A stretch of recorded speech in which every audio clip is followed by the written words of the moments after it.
大家好，歡迎嚟到 End-to-End Quant 功能教學嘅第6彈。今日我哋一齊睇下數據平台能夠對你嘅量化策略研究提供乜嘢幫助。End-to-End Quant 嘅數據平台供咗港股、美股市場嘅全量數據，通過目錄選單可以查看唔同類別嘅數據清單，其中包括股票數據、財務數據、基金資料同量化因素。我哋嘅數據量級達到 PB 級，充分支持你利用平台提供嘅數據同計算能力進行深入嘅量化研究同投資策略開發。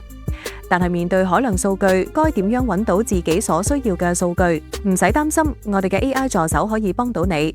喺右上角 AI 數據探索處輸入你需要嘅數據，或者你想研究嘅量化策略。呢一度我哋以港股長期投資策略為例，輸入並發送之後， AI 即刻自動根據你嘅個性化需求，幫你揾到所有相關數據。喺 AI 嘅回答中，點擊數據名稱即可查看具體數據模組嘅詳細情況。恭喜你成功掌握策略平台嘅使用技巧，輕鬆揾到你所需要嘅數據模組。鎖定我哋嘅頻道，我哋會不定期更新 End-to-End Quant 功能介紹，敬請關注。End-to-End Quant 查你嘅港美股 AI 量化助手。